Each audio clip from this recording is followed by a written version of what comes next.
First, this question. He ready. He been waiting on this question about 30 minutes. You want to start with your question? Or? Yeah, you can start with this question. Should we? So she was Wait, saying. we have to have the background though, right? But it depends on what the question is, though. Oh no, because she was talking about how you were ready and is it your husband or the person you were with? Was The ready? husband. My husband, yeah. So yeah, you need to build up. So when you said you were ready and he wasn't, were y'all like you talking about y'all was married and you knew he wasn't ready? So it was the promises that were made that led me to believe that he was going to change, but inside I knew he wasn't ready. As far as being what I wanted him to be or expected him to be as a husband. Now, granted, he was shooting for that. He wanted to, be faithful and things like that, but he had been cheating his whole life. So for him to kind of wean, it wasn't like a cold turkey. He tried cold turkey, it didn't work. It was almost like he had to kind of wean himself off of it, and the threat of me leaving was what kind of snapped him back together. So what made you feel confident going into it? Jesus. Okay. So in the marriage, when he proposed, I was already getting ready to break up with him. It's a long story. So Did you say yes? Huh? You say yes. I did say yes because the situation that we were in kind of prompted me to say yes. It was a lot of people around and my kids were around and things like that. And deep down inside, we did have the foundation of love and friendship. So that number one has to be there, because if it's not, then your marriage is already set to fail. But our foundation was there. We were friends first, we were lovers, we were, just head over heels in love with each other. But we had these issues that came along. And so when he proposed, I said yes, but we were still working through some things. And so we were engaged for about 7-8 months, and then I wanted to be celibate. I was like, well, if we're going to do this, we're going to do it right. I don't want to have sex anymore. Let's, abstain from sex. And he tried to do that for I think it was 4 weeks. He lasted 4 weeks. All right, let's go to the courthouse. Let's go to the cousin's house. Because, but that move there also showed me that, okay, well, he really wants this. You know what I mean? And so when we got married, he wasn't cheating at that time. So, and he didn't cheat for the first 2 years. And then he had a slip up, and if you want to call it a slip up. And so after that, it was kind of like, okay, because I was kind of used to him cheating because we have been together since 2009. And so when we got together, we were in college. It was, that college stuff, you got your stuff, I got what I got going on.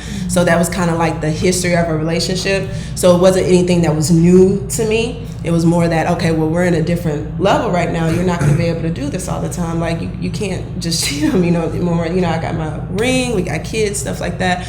And so, he had that slip up, I forgave him.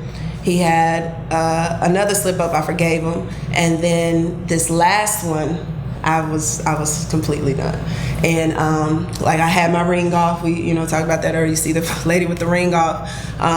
Just contemplating my whole lifestyle was getting ready to change. I was ready to move to my mom's house, pick up, get my kids and things like that. And so it was just my faith that helped me to stay on, because it was literally, I was at the Red Sea and God, you have to part this open to make this work.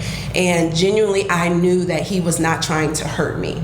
So there's the guy that is intentionally trying to disrespect you and does not care about how you feel, what you think, or anything like that. And they're just maliciously trying to hurt you. And then you have that guy who literally, he is working on something within inside himself, but he really, really loves you. He really wants to please you. He really wants to be the man of God that he's called to be. He just has that stronghold. And out of all the strongholds you can have, he's a great man, awesome man. That's that one thing that was holding him back. And so, I decided to, kind of work with him on that. And, but he had to prove to me. And at the end of the day, when a woman's fed up, she's fed up. Like, what's really going on? Why are marriages not lasting? Like, what are people doing wrong? Are people not talking? Are people not communicating? Are people just out here want to just be with other people? And why you get married in the first place? Mm-hmm. Like, all this type of questions. Cause I be seeing stuff, and I'm like, damn. I hope I pray I'm not gonna switch up someday down the line. I pray she doesn't switch up someday down the line. we talking about right now. We all put everything's fine and it's happy, but don't nobody know what tomorrow holds. We just gonna pray that tomorrow is fine. You know, like that's what I've been thinking about when I see stuff like when I hear these stories. I'm just like, shit, like yo. And you saying that makes me think about what you just said now. Like, I guess your relationship with God or faith in the relationships is what made you be like, you know what? But I think even if you felt like you wanted But this is her. This is one person. I don't know how many people out there who are gonna have somebody cheating on them and then say I'm staying. Nah, they do. A lot of them. Wait, a lot of them do though. A lot of them do. A lot of people stay. I mean, how many? But in our generation, I don't know of people once they know and they're aware, and if they know that they are not messing around too, they're out. So I don't know how many people will know that he's been messing around with me for this long. I will be like, I bet I'm gonna work it out with you. We're gonna see what we can do. I think when you're in a marriage, especially like for my situation, when you first get into a marriage, you want to make it. You want to be in a marriage to your 80, 90, you want to die with that person, you know. But so if the person cheats on you, you're going to accept it. You're going not accept it, but you're going to see if you can get that person to change. You know, you're gonna let time tell you. You know, so that was like my situation. I kept getting cheated on over and over and over again. And because I was newly married, I wanted my marriage to so desperately work. So people will stay in a marriage even though they know they're getting cheated on because, you know, everybody has their reason. Yeah. But that was my reason. I wanted my marriage to work. Do you think that this is just hypothetically speaking, do you think that if it was the reverse, you were messing around, would he stay, you think? I don't know. Because I'm throwing that out there just to like, because I hate to say, but you're out here you're making the sacrifice, you're staying, he's been messing around with you, da. Have you ever thought for once that would he do this type of thing for me? All the time. Do you think he would stay? No. I know what it takes for a woman to cheat. You know, if a woman cheats on me at this point, I know I f***ed up. You know, I know I f***ed up, and it's kind of hard for me to. And as a man, I'm gonna play that situation over and over and over and over in my head. There's nothing, and if I keep constantly thinking about it, I can't deal with it. You know, I can't forgive her. You know, and I expect her to do the same thing with me as well. You know. With men, there's a thing of sex, you know what I mean? And women, and it's come so casually with you guys. Women, we have a whole nother standard, right? It's not fair, but that's the way it is. And so, you know, if a woman cheats, it's because her mind's already done. A lot of time when men cheat is because it's very physical. It's I'm getting in there, I'm getting out, no attachment to that person at all, no love. But when a woman cheats, our minds are already gone. Our emotions are already gone. So the potential is saying it is when a man cheats. Well, let me put it like this. So a woman finds it more easy to be forgiven or to be understanding of a man cheats because he's not going to be attached to this person and leave you for this person. That's what I'm hearing. No, I don't. Huh? Yeah. I'm not married, never been engaged, but from my perspective and how I've grown up and things I've experienced, I would not stay with the person that cheats on me. I saw it in my household growing up, just going through different relationships in college. And it's like, I'm at the point now, it's like, if you're not going to be faithful, if we're not going to do it right, then I'm not going to be able to do it. So I guess it depends on the person. And like I said, I'm not married. So I don't know if God would prompt me to do something else, but from how I feel now, I'm like, nah, I'm out. Women will stay in a marriage because of culture, definitely, because I don't know, like Nigerian women, for me, give like horrible advice. Like they would say, I'm gonna say some of the advice that I've gotten. Don't worry, he will change. Don't you see me? I'm enjoying my husband. I'm 60 years old, and I'm enjoying my husband now. Like, why you wanna, like, you're supposed to enjoy your husband in your youth, not when you're old. One of my cousins told me that she went to school abroad and she met a couple and the guy used to beat the shit out of the woman. And she said, but look at them now. You would never tell that he used to beat her. I swear to God. So that's what, I don't know. And I feel like for me, culture was part of the reason why I stayed, because I was like, they would tell me, oh, you haven't had kids yet. Maybe when y'all have kids, things would change. Or just a lot of nonsense. And I believed it. Finances play a big role in a lot of women staying. If you don't have a stable job and your husband is paying all the bills and you're scared, like, how you gonna get your own apartment? How you gonna pay your car insurance, your car note? Who's gonna pay for you if you need to go to the doctor? Like those, you know, those are reasons why you may be scared. Back then, women were not as independent, you know. I felt like I was in la la land. Like, I was like, oh, my husband's gonna pay all the bills and I'm just gonna stay at home and cook and clean and do whatever he wants me to do. But then with that comes a lot of abuse. A lot of, like, if you get in an argument, this is my house, get out, or whatever, you don't pay no bills here, you know, so things like that. But now that when you know you bring something to the table, a nigga can't tell you this is my house, like, I pay bills here too. So what do you mean, you know? So it just makes you more confident and it makes you not tolerate a lot of nonsense. To be honest with you, back to like your first question as to why marriages really fail, I feel like just besides cheating in general, I feel like a lot of us need to realize whoever we're with, whatever we do before we actually get married, whatever behaviors those people have, I feel like a lot of it typically carries on into a marriage. Marriage does not automatically just change stuff. You kind of have to work it. From what I've heard from people who have been married, you know what I'm saying? And that's what I was saying, that foundation is so important. People rush into marriage for the title, for the, you know, the prestige, or just security. To say you have somebody, security, financial reasons, whatever the case may be. But if you have no foundation with that person, that love is not there, y'all not equally yoked, it's not gonna work. And that, whether you cheat or not cheat, you know, you have couples out here, there's no cheating, there's no issues, they're just not compatible.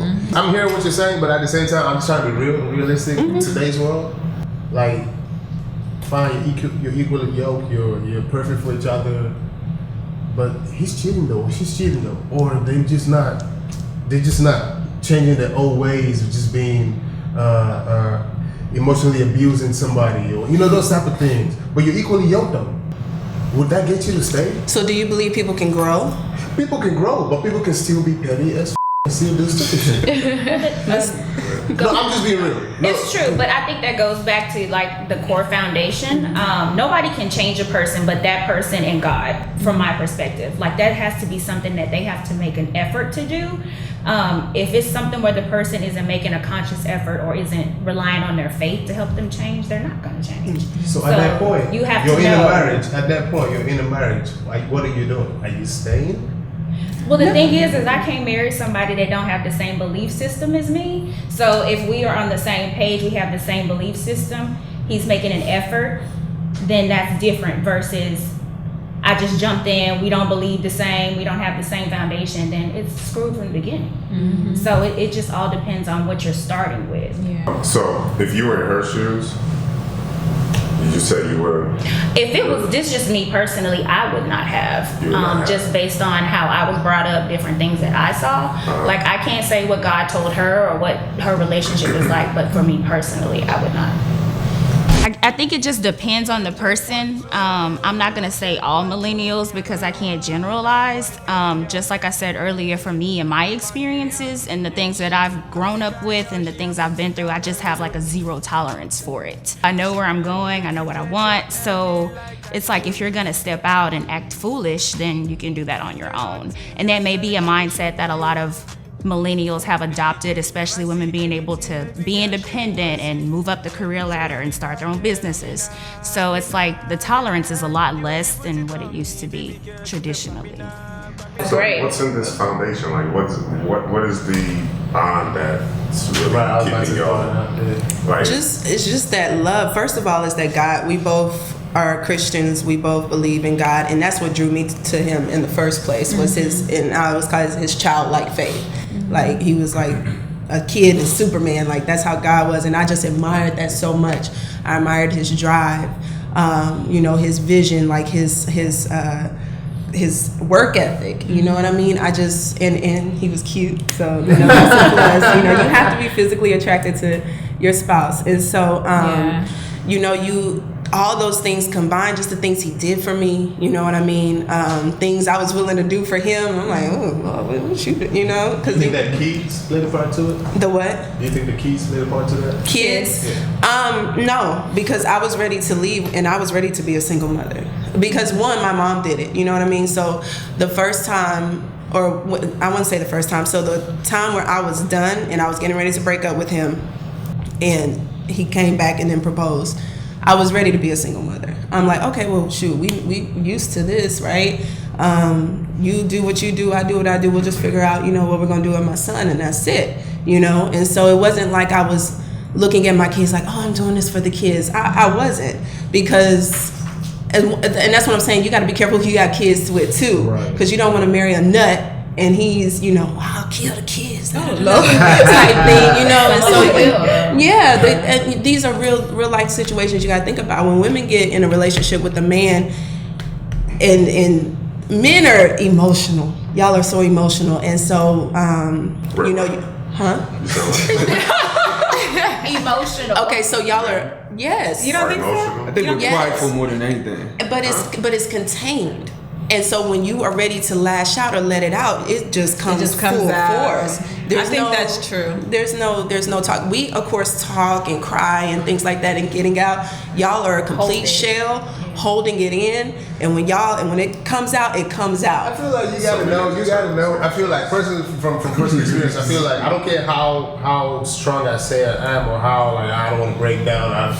If there's somebody that you meet that would know how to nurture get you to just say stuff, to just poke you in the right way, to just get you relaxed and just like you just find yourself just doing things that you think that you thought that, oh, nah, I'm a man, I can't cry, I can't do it, but you just find yourself getting into those emotional parts of yourself. And I think that's an important foundation in marriage too. Right, because a lot of men, I was having this conversation yesterday with two of my friends. Who was talking about something like, when you have that one person that can get you to do that, you just find yourself just flowing and just doing those things, being emotional, and just expressing yourself to the full of your extent and stuff like that. So it's like you meet that one person, and if you have that foundation, like you said, then that's a big deal. Mm-hmm. But again, that's it over there. Somebody wouldn't mess around, somebody wouldn't. So now that you've opened up and you're vulnerable with this person, now this person wants to up and leave. Now we had that conversation too. I told him, I was like, look, I'll just faint. I was like, I literally said, which is what I'm saying, which is why I'm going back, and I was about to bring it, which is why I'm going back to the fact that you stayed. Do you think he would have? Because I know for a fact, I'm gonna be f***ed up. I'm like, what the hell? I won't know what to do. I'll be like, shit. Okay, bet. This is what we're doing. I bet. But retaliate. No. And that's it. I'm not gonna be the one to do like, I'm gonna kill the kids. I'm f***ed up. I just sitting there in my wall like, really, nigga? Though? Be thinking like, okay, could that really have happened? Mm-hmm. Why don't guys think about that? Like the stuff that you've done to women. Not saying that you have, but just thinking about friends or whatever the case may be. Why don't y'all think about in the moment? If a woman did this to me, man, I'd be ready to like lose it. We're thinking about it after, but not in the moment. Why? I don't feel like men can put up with the things that women are able to put up with, and there's some things that women can't do that men are able to do. It's just how we're made. I think it's just the chemistry of our biology, I guess. That's just how it is. I don't know a man that can sit here and say they're gonna stay with their girl after knowing. If he stays, he's gonna be like, yo, so can I go ahead and get mine? You know, whatever too, just to like even it out. But then at the end of the day, it's still gonna end up not working out anyway. Men are very physical. They don't really, I'm not bashing y'all, but sometimes y'all don't think, you know, with your mind. You know, it's very in the moment, things like that. Then especially when you add alcohol into it, it's it can spiral down real fast. My goal is not to cheat. That is the ultimate goal. I think most guys' ultimate goal is to be the good guy, like real, like generally, but Don't put yourself in situations. A lot of times when it happens, you're not putting yourself in a situation to cheat. You just like, you're like, yo, how the f*** did that shit just happen? Oh, you know, because your dumb ass is out. And now you're dumb ass. Who preps up? What do guys need to do to prep up for this type of thing? Like, who teaches guys, or where do guys got to go to learn how to be married? Be married, you know, like nurture your wife, do the right thing. I don't know. It's just, I think you should go to church. No, you look at the examples that are around. I look at the example. Yeah. And what if you don't have it? If you don't have it, then you're trying to learn as you go. In an ideal world, it would be like their father, their uncles, their grandfather, people that they grew up with. But in our society, the way our culture is, a lot of, especially African American men, don't grow up in a home with a father. So I don't know. I really don't buy into it's the woman is supposed to raise you. Like, I really don't buy into that. I buy into you need to find some people in your church, spiritual leaders, guidance counselors. Like, you may need to go get counseling, like, and that's okay. I feel like women are naturally emotionally and spiritually stronger than men. I feel like a lot of times in life, men learn how to be a man by their experiences with women, especially if they were really into the female. Like, it's hard for a man to learn from another man. Like, you take little things here and there, but life is full of so many different challenges, especially for black people as a whole on the planet. Like, we're dealing with so many different battles of life in general. And so it's hard sometimes to really focus on what it means to like really be a strong man without having your experiences with the woman that you're willing to push and strive, and you try to pull the best out of yourself by once you meet that right person. So like, I'm gonna be honest, when I went into my marriage, I probably didn't really know as much as I know about marriage now. And now I know more because I read, I look at, like I said, I look at other people, and so I think that's how you can, and then just learning about yourself, loving yourself, doing self-growth, trying to be the best person that you can be also.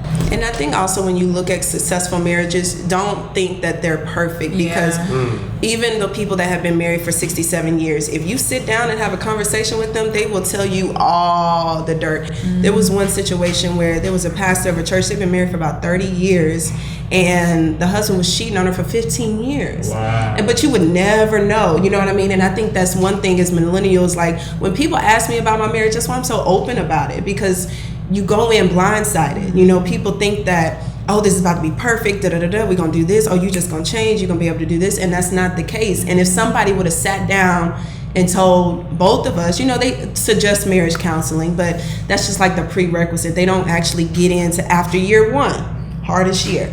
Once you make it to 5 years, all right, you're kind of, getting in the groove, and then the rest kind of just fall in line. But if somebody was there to actually tell you the truth of what really goes on in a marriage, I think that'll help a lot of the younger people. They just need to talk and be able to give that information. Black people, don't be in our business. Don't ask us any questions, or don't let this leave the house type thing. But it's like some things, if you want us to thrive and you want us to make it, y'all have to share some of these things that go on. I feel like social media puts a lot of pressure on relationships nowadays, as far as like everyone's only posting the good side of their relationship. No one's gonna post, oh, when he cheated on me, or oh, he didn't come home, or he cussed me out or punched me in the eye. Like, nobody's gonna post that, Right. And everyone thought Beyonce and Jay-Z were relationship goals until she put out the album, until we saw what happened in the elevator, and then now we're like, oh wow. And that's all they put out. So let's not talk about what they haven't really said, because they're never gonna tell us. But to me, I see that as relationship goals. Like, I respect that about them. The fact that they went through something. Right. It was hard.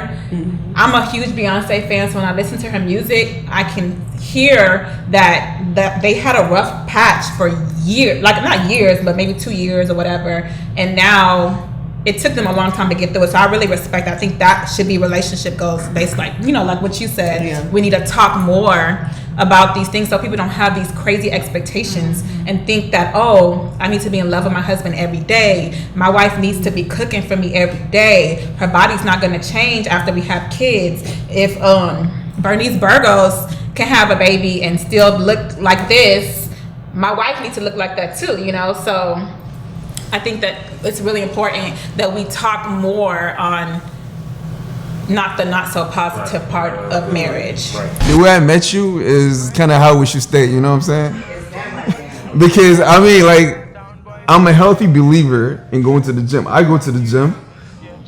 I eat healthy. So like, if I'm going to the gym, I'm eating healthy. I expect you to follow me, you know. Like I can't. I'm sorry, but it's just what it is. We gotta stay healthy together so we can both live long lives.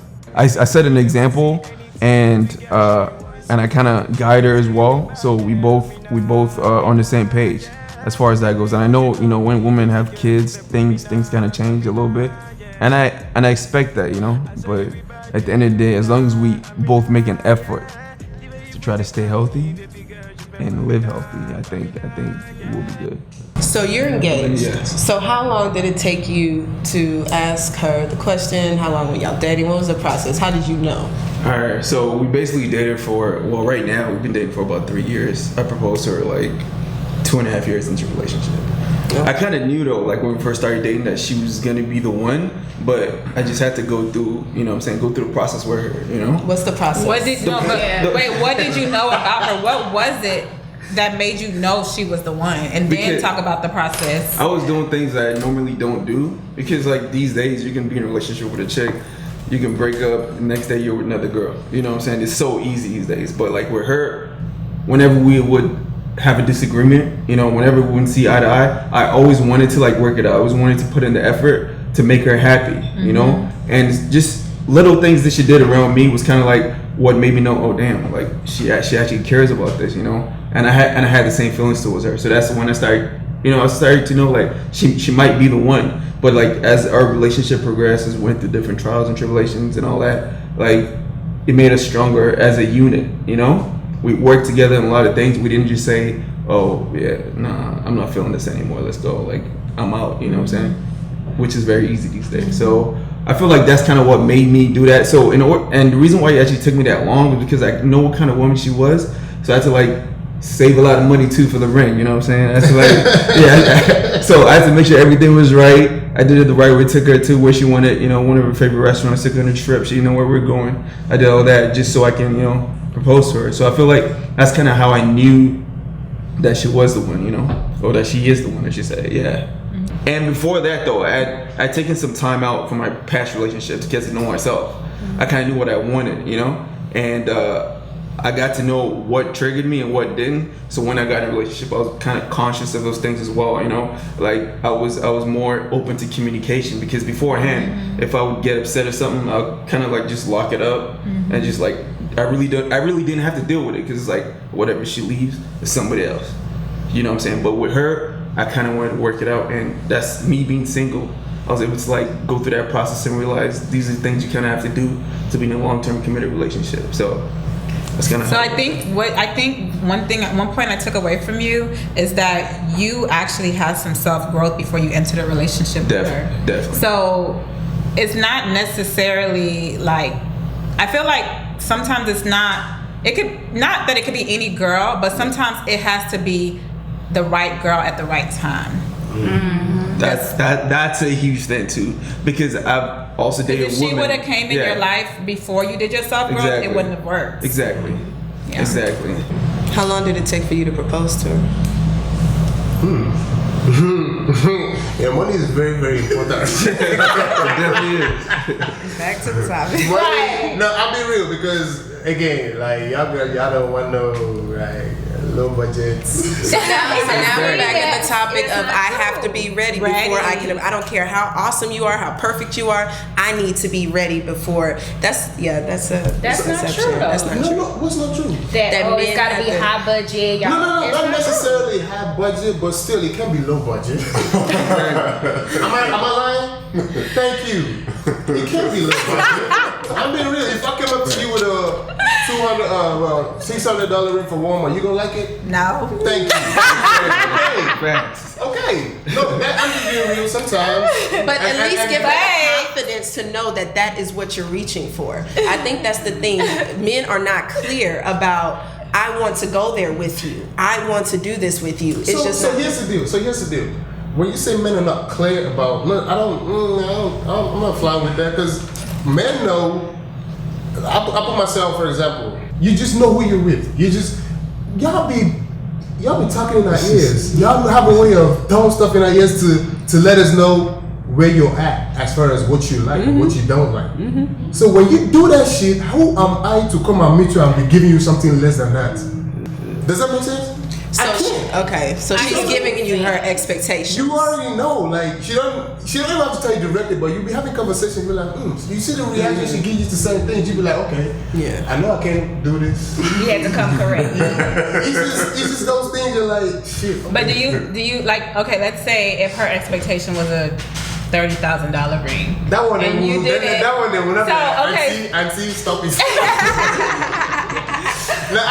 now you have. So that's what she's trying to say. You have to communicate that to her. Of course. You're gonna let her know, like, look, baby, we gonna start off with this $10,000 ring, and then if we make it to 7 years, we can do a renewal or something, and I'll get you the ring that you really, really want. You two can buy me sometimes. What are you talking about? You two can buy me something. No, I'm this type of person. I let my feelings or my opinions known. I don't necessarily. I wouldn't. Like I said, I try to make sure I'm not hurting feelings, but I have an approach that I will use to let you know that this is what I'm talking about. This is my opinions on certain things.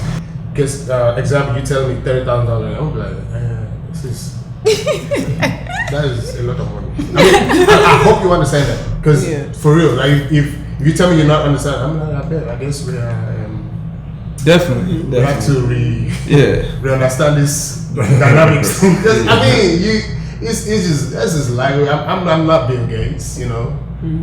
You have to know who you're dating. If she's actually serious about 30 grand, you guys are not on the same page. Right. You know what I'm saying? So before you even get to that point where you think about buying a ring, you gotta know this person. So that's kind of, you know what I'm saying? Like that's kind of why men take their time too, and also the conversations you have with a person, you can sort of tell, right? You can sort of tell if there's a feature there or not. Right. Why is the ring so important? I was about to ask that. Because it's just Like what is? I mean, the ring is the ring, but what is it about the value placed on that ring? What does it mean to women? Like, it's not just it's big, it's fancy, it's this, it's that. It's one, I see how you value me.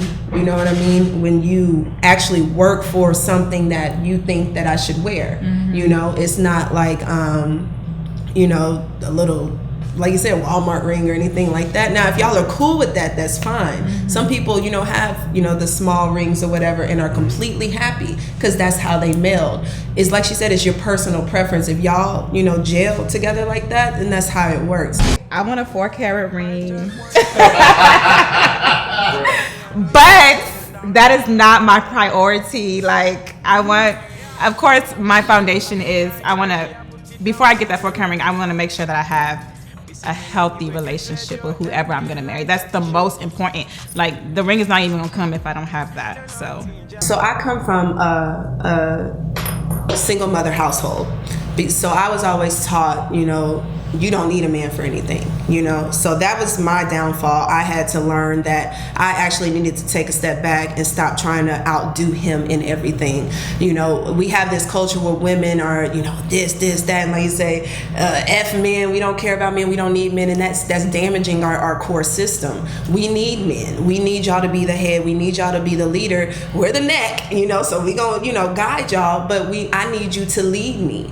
And when I finally got out of my, you know, woman hear me roar situation and I took a step back, I was able to let him lead and trust that he can lead, and I felt so much more comfortable. Because if you're always like, I gotta make all the decisions, I gotta pay all the bills, I gotta do this, all this other stuff, or I don't need you, or, you know, making decisions, you know, based off of you, you know, the woman's stash that we have just in case something happens, you know, type thing. Some people don't believe women are in the neck. I mean, yeah, some people don't. What'd you say? So some people don't believe that women are. So what do they believe? Well, to rephrase the question, some people don't believe that. Oh, we're very persuasive. Very persuasive. They don't believe a man should be the head of the household. They should be, but a lot of them act or choose not to be, even though they should be. That's another. I mean, I don't know if anybody wants to chime in on that. That's why a bump. they choose not to. That's a bump. I don't know about that. Well, because if you come from a single mother household, that woman has been your answer to everything. So how is that going to change when you get in a marriage? You've never seen a man lead the house or do anything like that. Mother has always been the answer. Auntie has always been the answer. Grandmother has always been the answer. So when you get into a marriage and your woman is, writing off the bills, balancing the checks, doing all this other stuff, that's normal to you. That's the line you fall into, And so that's why, like we said in the beginning, you have to get around men that you're trying to attain to be like, your circle, the people you're around, the people at your church. Unfortunately for us in the Black community, we don't have a lot of men that we look up to. So it's kind of like you have to find that needle in a haystack. And like you said, your mentor, whoever you look up to kind of guide you, and don't be afraid to ask those questions. Wrap it up anyway, but yeah, good conversation. Appreciate you. I think we should definitely talk about culture because that was a big part of why I stayed in my marriage. Even though I know I should have left. Confession.